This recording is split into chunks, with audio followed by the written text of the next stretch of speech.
നമ്മുടെ ഹീറോ എണീറ്റില്ലേ? ആ, എവിടെ ഏ? ബാലന്റെ കൂടെ രാവിലെ നടക്കാൻ പോണം, 5:30 വിളിക്കണമെന്നൊക്കെ പറഞ്ഞ ഇന്നലെ കിടന്നത്. വിളിച്ച് എന്റെ തൊണ്ട പൊട്ടി. ഇങ്ങനെ ഒരു മടിയൻ. ആ, അല്ലെങ്കിലും നീ വരുമ്പോഴേ ഉള്ളൂ ഈ നടത്തോ ഓട്ടോ ഒക്കെ. വെറുതെ എല്ലാം ചേർത്ത് വരുന്ന. എനിക്കടാ പോത്തു പോലെ കിടന്ന് ഉറങ്ങാതെ നടക്കാൻ പോട്ടെ. ഇന്ന് വേണോ? ഇന്ന് വേണോന്നു പോലീസ് സ്റ്റേഷനിൽ ഇടിതിന് ഞാൻ. എനിക്കടാ കണ്ടോ ഇട എനിക്കൊരു സ്റ്റാർട്ടിങ് ട്രബിളേ ഉള്ളൂ. ഇനി 3-4 മണിക്കൂർ വേണേ ഞാൻ അവിടെ. എടാ ഓടൊന്നും വേണ്ട, ദിവസം ഒരു അരമണിക്കൂർ ഇങ്ങനെ ബ്രിസ്ക് ആയിട്ട് നടന്നാൽ മതി. അത് ചെയ്യില്ലല്ലോ. ഇട ഒരു കൂട്ടില്ലാത്തതുകൊണ്ടല്ലേ. ഞാന് യോഗ തുടങ്ങിയാലോ ഒന്ന് ആലോചിക്കാം. അതാവുമ്പോ വീട്ടിലിരുന്ന് ഒറ്റയ്ക്ക് ബെസ്റ്റ്. ശവാസനം നീ മുടങ്ങാതെ ചെയ്യും. അതാകുമ്പോ വെറുതെ കിടന്നാൽ മതിയല്ലോ. എന്നൊരു ട്രെഡ്മില്ല് വാങ്ങിക്കാം. എടാ ഈ ട്രെഡ്മില്ലൊക്കെ മേടിച്ച് ഒരുപാട് പേര് എനിക്കറിയാം. ആദ്യത്തെ ഒരു 10 ദിവസം ചെയ്യും, പിന്നെ ഷെഡിയും ബനിയനും ഒക്കെ അതിൽ ഉണക്കാനിടും. നീ നാഴികയ്ക്ക് 40 വട്ടം പറയാറില്ലല്ലേ നമ്മുടെ മണ്ണ് നമ്മുടെ കാറ്റെന്നൊക്കെ. എടാ ഈ നാട്ടും പുറത്ത് നല്ല കാറ്റൊക്കെ ശ്വസിച്ച് ചുമ്മാ അങ്ങ് നടന്നാൽ മതി, ആരോഗ്യം നന്നാവും. നിന്റെ ആരോഗ്യം ഒരു അല്പം മോശമാവുള്ള ലക്ഷണമുണ്ട്. അതാരാ വരുന്നെന്ന് നോക്കിക്കേ.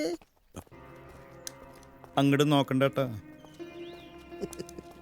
തിരിച്ച് ബ്രിസ്കായിട്ട് നടക്കണം. അതല്ല എന്നാലും ധൈര്യമായിട്ട് വാടാ, വലിയ പോലീസാന്നാ പറയുന്ന.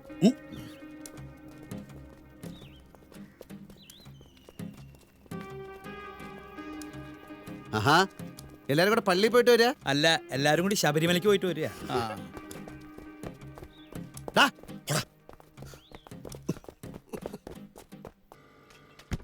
അമ്മച്ചി ഇനി വന്നേ. എന്താ വാന്ന്. എന്താടി വരാൻ. ഓ ഈ പെണ്ണിന് എന്താ? നോക്ക്, ഏ ഇതാരാന്ന് നോക്കി. എന്താ? ഇങ്ങോട്ടിടെ, ഇങ്ങോട്ടിടെ. ആ ഗോൾ. ഞാൻ എടുക്കാം. വേണ്ട വേണ്ട, ഞാൻ എടുക്കാം. വിട് ചിന്നു. ചിന്നു വിട്. ഇത് ഞാനറിയാം. വേണ്ട, ഞാൻ അറിയാം. എനിക്കിതാ.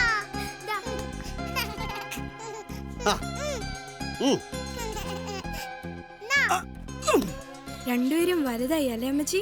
അപ്പച്ചൻ എന്തിയടി? ഉമ്മറത്തുണ്ട്. റോസ് മോളെ, ആ ചെറിയ കൈക്കോട്ടെടുത്ത് ഈ ചെമ്പരത്തിക്ക് ഇത്തിരി മണ്ണ് വെട്ടിയിട്. നീ കുട്ടികളെയും വിളിച്ചാ വേലിക്കിലോട്ടൊന്ന് ചെല്ലടി. നിന്നെയും മക്കളെയും കാണാൻ അമ്മച്ചി അവിടെ തട്ടിമുട്ടി നിക്കുന്നേ. ഇവളുടെ വരവിന്റെ ഉദ്ദേശം അത് തന്നെയാ. വലിയ കാര്യത്തിൽ പറയും അജയേട്ടന്റെ വീട്ടിലൊന്ന് പോവാം, അമ്മുക്കുട്ടിയെ കണ്ടിട്ട് എത്ര നാളായെന്നൊക്കെ. സ്വന്തം അപ്പച്ചൻ അമ്മച്ചൻ കാണാനാ. പിന്നെ അത്ര അത്യാവശ്യമാണെങ്കിൽ ആ പള്ളി വെച്ച് കാണാലോ. എല്ലാ ഞായറാഴ്ച അവരോട് വരുന്നല്ലേ. അവിടെ വെച്ച് കണ്ടാലും നിന്നോട് മിണ്ടാറില്ലേ? എന്നോട് ആരും മിണ്ടണ്ട, എനിക്കാരും കാണാൻ വേണ്ട. ഷോ, എന്താ ഒരു വാശി. വാശി അങ്ങനെ തന്നെ നിൽക്കട്ടമ്മേ, എങ്കിലല്ലേ നമുക്ക് ഈ നാടകം കാണാൻ പറ്റൂ. ഇപ്പൊ നോക്കിയോ, എന്തെങ്കിലും കാരണം ഉണ്ടാക്കി റീത്താമ്മ ചേട്ടത്തി ഇങ്ങോട്ട് വരും. കുറച്ചവിടെ വെച്ചേക്കണേ, ഞാനും അമ്മച്ചിയുടെ മോളാ. ഓടി അവിടുന്ന്. ഇത് അമ്മുക്കുട്ടി അമ്മയ്ക്കാ. എന്താ ഒരു കൂ? എനിക്കിതാ. ചിന്നിങ്ങതാ. ഞാൻ തരില്ല. ചിന്നിങ്ങതാ. ചേച്ചി ഞാനറിയാം. ആരേത്? വാ വാ. ഇത് ഇവിടുന്ന് കൊണ്ടുതരാൻ കാലത്ത് തൊട്ടേ ആ കുരുത്തങ്കട്ടവനോട് പറയുന്നതാ. കേക്കണ്ടേ അസത്ത്? എന്തൊക്കെയാ ഇത്? പെരുന്നാളിന് എന്റെ വീട്ടിൽ നിന്ന് കൊടുത്തയച്ചതാ. കുറച്ച് അച്ചപ്പം കുഴലപ്പം ഒക്കെയാ. എന്തിനാ ഇത്രയധികം? ഇവിടെ ഞങ്ങൾ രണ്ടുപേരല്ലേ ഉള്ളൂ. ഇരിക്കട്ടെന്നേ. ദാ കുളം പിടിച്ചപ്പോ കിട്ടിയതാ. വെള്ളത്തിയിട്ട് വെച്ചിരിക്കുവായിരുന്നു, ചീത്തയായിട്ടൊന്നുമില്ല. മീനൊന്നും ഇവിടെ വെക്കാറില്ലെന്ന് റീത്തമ്മയ്ക്ക് അറിഞ്ഞൂടെ? മീൻ വെക്കുന്നവരാരെങ്കിലും വന്ന് അവർക്ക് കൊടുക്കാവല്ലോ. റീത്തമ്മ അകത്തേക്ക് വാ. കൊപ്ര ഉണക്കാനിട്ടിരിക്കുക. ഞാൻ പിന്നെ വരാം. ആ. എന്റെ അനിയത്തിയുടെ മോള് പ്രസവിച്ചു, പെങ്കൊച്ച. ഞങ്ങളെല്ലാരും കൂടെ കഴിഞ്ഞ ഞായറാഴ്ച അങ്ങോട്ട് പോയിരുന്നു. ആ. ഇനി നേരം കിട്ടിയിട്ട് വേണം ചാലക്കുടി വരേക്കും ഒന്ന് പോകാൻ. മൂപ്പരുടെ അമ്മ അവിടെ ഇന്നോ നാളെയോ ഒന്നും പറഞ്ഞ് കിടക്കുമല്ലയോ. കഴിഞ്ഞ തവണ കണ്ടപ്പോഴും അന്വേഷിച്ചു, എല്ലാവർക്കും സുഖമല്ലേന്ന്.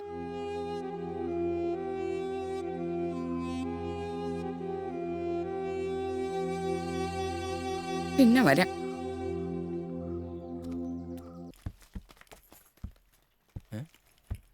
ഏയ്, ഇതാണ് ലാസ്റ്റ് സ്റ്റോപ്പ്. ഓ സോറി.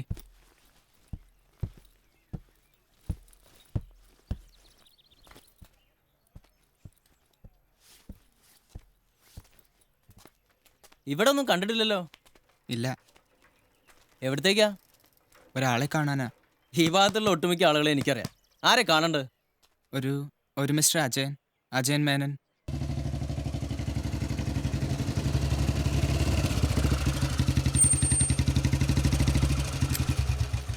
ഇതെന്താ പുറത്ത് ലൈറ്റ് ഇടാത്ത? ദൈവമേ, പശുവിനെ ഇതുവരെ തൊഴുത്തിലാക്കില്ലേ?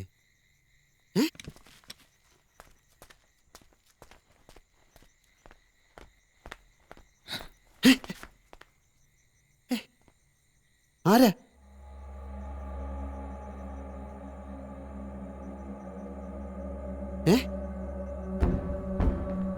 അമ്മേ അമ്മേ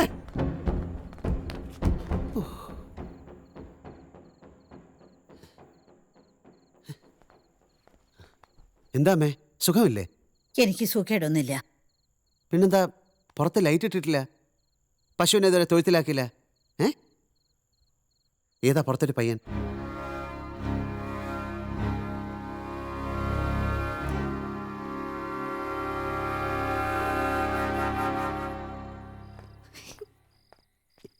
എന്താ എന്താ ഉണ്ടായത്? മനുഷ്യനെ ഭ്രാന്ത് പിടിപ്പിക്കാതെ എന്താ ഉണ്ടായെന്ന് പറ. ഏതാ പയ്യൻ? ആ ചേട്ടനെ കാണാൻ വന്നതാ. അതിന് നിങ്ങൾ എന്തിനാ ഇങ്ങനെ ആളെ പേടിപ്പിക്കുന്നത്? ഞാൻ പോയി ചോദിക്കാം. എന്താ?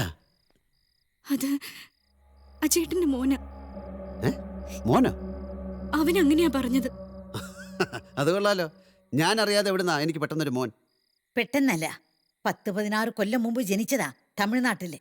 നിങ്ങൾ എന്താ ഈ പറയുന്നത്? ആരെങ്കിലും വന്ന് എന്തെങ്കിലും പറഞ്ഞ ഉടനെ വിശ്വസിക്കുക? നീ ചെന്നാ പശുവിനെ വെള്ളം കൊടുത്ത് തൊഴുത്തിലാക്കി, ഇത് ഞാൻ ഹാൻഡിൽ ചെയ്തോളാം. അജയ, ഈ എൻ്റെ അമ്മ ഒന്ന് സമാധാനമായിട്ടിരിക്കും. ഞാൻ ഒന്ന് ചോദിക്കട്ടെ?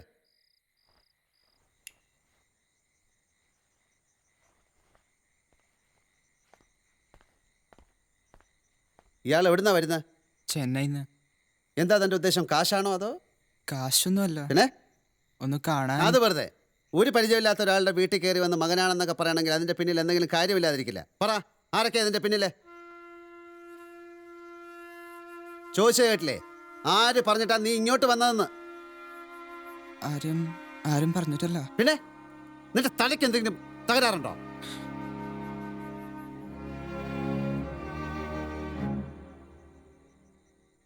എടാ ചെറുക്ക, ഞാനിതുവരെ കല്യാണം കഴിച്ചിട്ടില്ല. അല്ലാതെ ഒരു മകനുണ്ടാകാൻ ഇതുവരെ ഒരു പെണ്ണും എൻ്റെ ജീവിതത്തിലേക്ക് കടന്നു വന്നിട്ടുമില്ല. മനസ്സിലായോ? ഒന്നുകിൽ തനിക്ക് ആള് മാറി, അല്ലെങ്കിൽ തന്നെ ആരോ തെറ്റിദ്ധരിപ്പിച്ചു. നിന്ന് സമയം കളയാതെ പോകാൻ നോക്ക്. ചെല്ലിപ്പോ. ഇവിടെ പോകാനല്ലേ പറഞ്ഞേ? ഇത് വലിയ ഇങ്ങോട്ടോ ഇങ്ങോട്ടോ പിടിക്കേ. കേറ കേറ.